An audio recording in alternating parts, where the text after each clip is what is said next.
How's it going, guys? I am that socially awkward gamer you probably forgot existed, otherwise known as Patty Jack. Welcome to Hope or Nope. This is the show where we talk about upcoming games and whether or not we think they're going to be successful based on how they're being marketed and the footage and gameplay and everything else we know so far. Today we'll be talking about Homefront: The Revolution, but before we do that, let's go ahead and talk about the last episode. I'm going to read out some comments. The last episode was on Far Cry 4, so let's get right into that.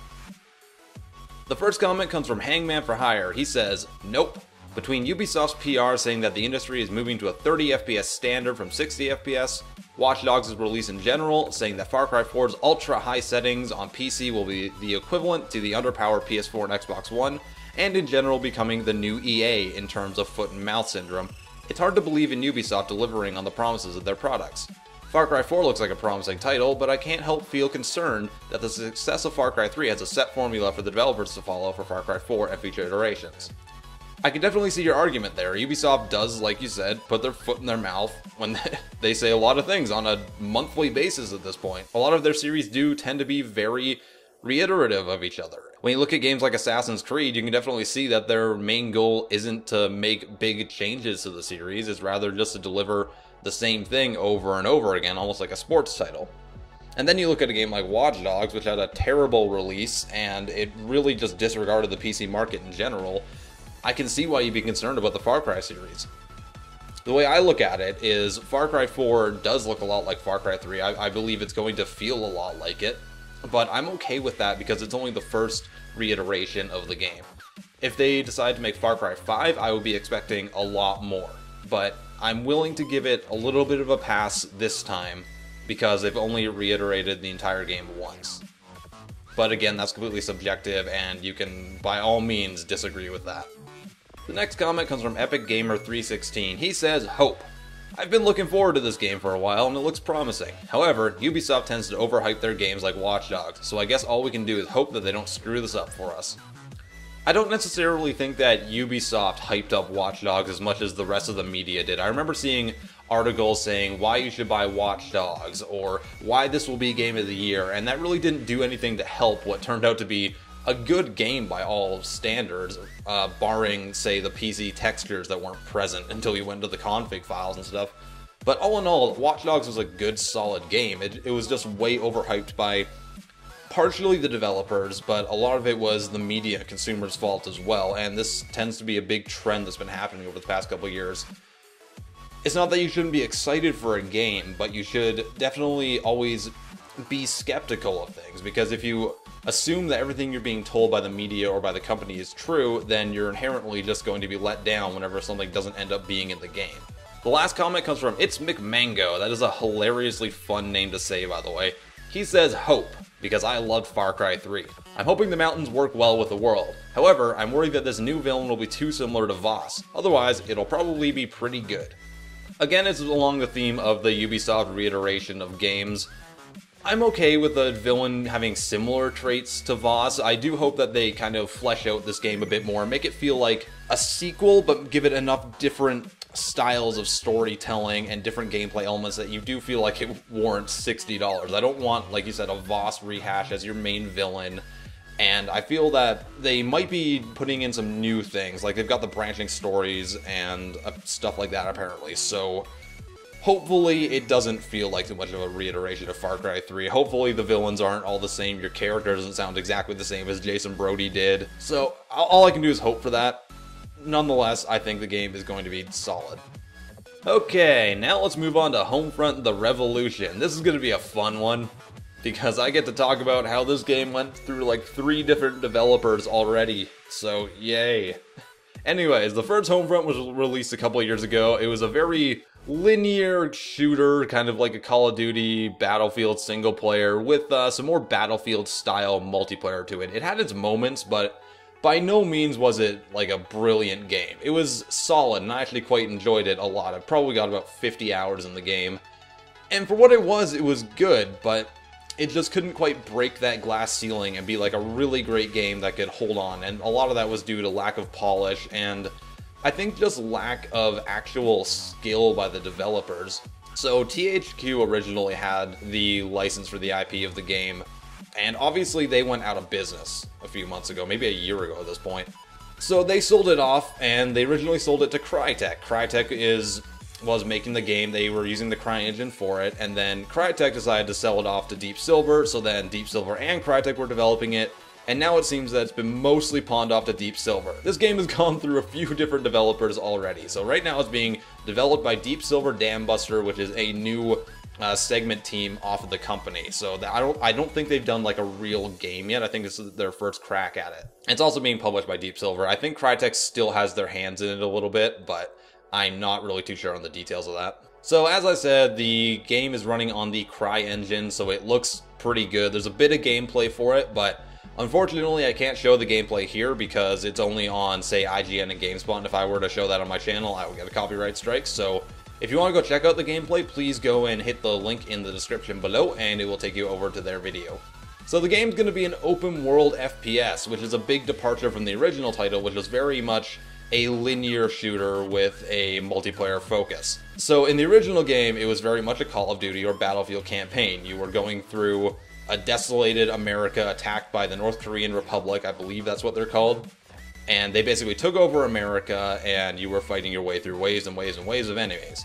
I think the idea of an open world version of the Homefront universe is a much better idea than the first-person linear shooter approach that they took with the original game, because when you're looking at a game where you're supposed to be a guerrilla warfare force, you're not supposed to have the best weaponry and stuff, it makes more sense to have to like really plan out your assaults and like work with other people than it did when you were going through the original game, and it was pretty much a Call of Duty campaign. You were like shooting all these trained soldiers in the head when you yourself had no training, and it didn't feel very immersive in the world. You felt like you were invincible, which is really not the best thing in a game like that, where you're supposed to feel like a rebel force that's barely holding on. And that was never really in the game. So because THQ is not developing it anymore, obviously, the game is looking and feeling a lot different. I don't think it's going to be very similar to the original game at all, other than some of the lore and some of the universe. I know that the game does take place 2 years after the events of the first one in terms of story, but there are all new characters, and it's not really involved in that story other than being 2 years after and acknowledging the events that happened. So it really seems like this is going to be a big reboot for the franchise more than anything. Now, I've seen a little bit of gameplay for it. Again, if you want to go check it out in the description. The game is looking really good. It looks like it's running on the CryEngine, and I don't think I've ever seen a bad-looking CryEngine game. It looks a lot like Crysis, and I mean that quite literally, because they implement mechanics like when you're playing Crysis and you want to edit your gun, you hit the button, and then your guy like holds up his gun, and then you see the little mod list option thing. It's the exact same animation right now that was in Crysis. Again, that could all change and stuff, but it's looking very similar to that series, or even like the Far Cry series. But when you're looking at the game, they're putting a big focus on guerrilla tactics and warfare. So apparently, according to the developer, you're not going to be able to go around and run and gun and kill everyone instantly. You can try by all means, but if you were to do that, they're saying that there's just going to be too many reinforcements, there's going to be too greater of a force, and you're not going to be able to fight it off. Now, if this were to happen, I think that would be a great way to differentiate this game from a lot of other first-person shooters, because usually when you're going through a first-person shooter, you can just kill whoever you want. You can just randomly start blowing people's heads off, and the AI is stupid, or there's not enough of them, and you can end up just wrecking everyone.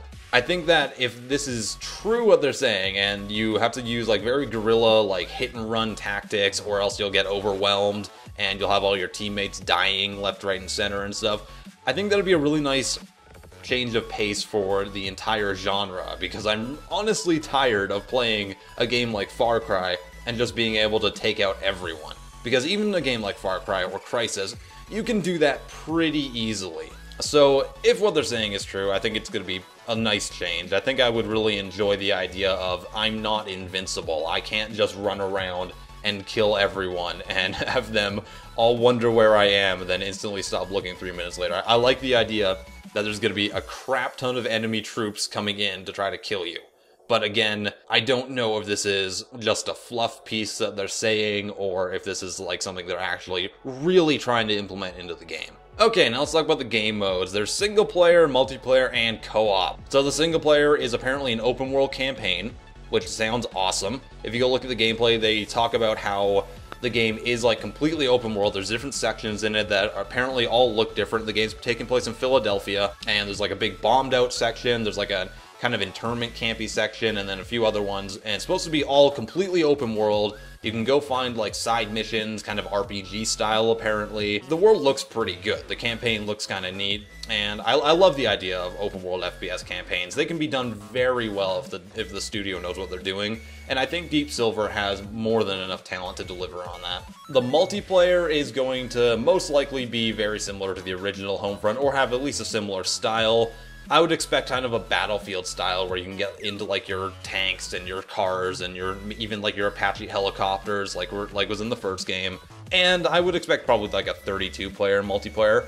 But then again, when you look at other games on the CryEngine, they might go more for the Far Cry style. That's a little bit more geared towards the run and gun Call of Duty rather than the Battlefield slightly more tactical feel. Either of those I'm kind of fine with, because unlike the first game, this title, Homefront: The Revolution, I am more interested in playing the single player for than the multiplayer, so it's not as big a deal for me as it was with the first title. Now, something I'm really interested in is they have 4-player drop-in, drop-out co-op for the campaign. That sounds awesome. More games need this. You need to just be able to drop in with your friends and play a game. Hopefully they put in a split screen mechanic so you don't have to all have your own Xbox and buy the game, because believe it or not, gamers do still go to each other's houses to play video games. And I think that a lot of games are just missing out because they don't put in the split screen stuff, and it's really a missed opportunity. So hopefully that's in there. Apparently they're building the game kind of around co-op, so you need to plan with your teammates, with your other players when you're doing missions and objectives. Otherwise you're going to get overwhelmed instantly. Kind of like even maybe reminiscent to the Payday franchise, where you gotta plan everything out. If one person screws up, you're all screwed. Now, the thing with co-op is, if you're gonna make it a big focus in your game, you need to build the entire game around it. You can't just build a single-player game and then say, okay, here's co-op, because that can really ruin the pace of the game and kind of just make everything way too easy. So when you're building this type of game, you need to really just think about how you're going to make all the co-op work and how it's all going to fit in together. And the entire game really doesn't need to be built around the idea that you're going to be playing with other people who are going to be able to use tactics with you. So hopefully Deep Silver is considering that when they're developing this, and they're going to build it around the idea that there's going to be more than one player, because that really does have an impact on the gameplay. Alright, now I'm going to go through a couple quotes from a Polygon article I read the other day, and you can go find it in the description below too. So these are some quotes by Fawcett Salim. I might have butchered his name. If I did, I apologize. He's a Crytek designer working on the game right now. So he says, the original Homefront was quite a linear shooter. That's kind of what we were at with the game when THQ imploded. It was kind of a level-by-level game. So that's referring to the original version of Homefront: The Revolution when THQ was still very much at the helm of it and developing it. He then goes on to say, when we acquired the IP, all of a sudden we had the freedom to take this game wherever we wanted. We thought, what better way to do that than just go open world with it? This shows that the developer cares enough about the title that when they did get full control over it, they were able to make a decision that drastically alters how the game is going to be in the final product. And going from linear shooter to open world changes a lot. You have to rethink a lot of your gameplay mechanics. Any of your stealth mechanics, you need to like add those in there. You can't have these scripted events anymore. You have to redo how the AI thinks, because they have to think in a much larger area. So they pretty much had to build this game from the ground up, because it is a big change to go from this corridor shooter into this entire world. So props to them for doing that, and to me that shows that they do care about the IP. The article then goes on to talk about how Homefront: The Revolution will emphasize completing a single mission objective and running like hell from overwhelming reinforcements, as opposed to going full Rambo and shooting every enemy in the face. So again, that reinforces the idea of guerrilla warfare, where you're not going to be running around shooting everyone and being a one-man army. Now again, I'm skeptical of this because I think a lot of games have said that in the past, but then you can just end up doing that anyways if you want to. And I really hope that they do put that bit of challenge in the game where you need to think about what you're doing. You can't just go in there guns a-blazing, because you're going to have a way harder time. And there's going to be so many enemies that are going to do like enough damage to you that you're not going to die instantly, but it's going to be a challenge. You're not going to be able to get through it as easily at all. If they can pull that off, then that's going to be major props. And just the idea that they're touting this already, they're already talking about these ideas that I think really set this apart from a few other games in the genre right now. I like the idea that they're trying to make this game very rooted, very not realistic, but just give it its own personality and its own play style. I think that that's a really good mindset to go into when you're developing the game. So my verdict for Homefront: The Revolution at this time is getting a solid hope. Homefront 1 was mediocre. It was a good title, it had its moments, but it just wasn't breaking that glass ceiling, and it was too iterative of the genre. It was too much like a Call of Duty Battlefield mix. I'm very happy to see that Deep Silver and Crytek are doing something different with it. I'm very happy to see that the game is being built from the ground up, because they didn't have a lot to work with, in my opinion, compared to the last title. A new developer working on it, and a new genre for it being an open world game. I think the CryEngine is a perfect platform for it. The game's going to look great, and the CryEngine can obviously do games like Crysis and Far Cry, which employ a lot of similar elements like stealth mechanics very well. So I'm really hopeful for this game. I think it could be a dark horse in the running next year, and only time will tell to see if they can really pull it off. But I think that, again, Deep Silver and Crytek have the talent to do that, and I don't think that if THQ still had control over this game, that it would be any good. If THQ had control of this game, it would be getting an instant nope from me, but I'm just happy to see that this franchise, in my opinion, is where it should be right now. Let me know what you think in the comments. If you agree with what I said, or you think the game is going to be successful, please preface your comment with hope and tell me why. If you disagree with what I said, or you just think the game is going to suck, or just you don't like it for whatever reason, preface your comment with a nope and tell me why in the comments section. I will reply to as many different comments from as many points of view as I possibly can. Let me know. Please be respectful to me and to everyone else in the comment section. Have a nice discussion, guys. And I will use some of those comments in the next episode. I am PattyJack. I will see you guys next time.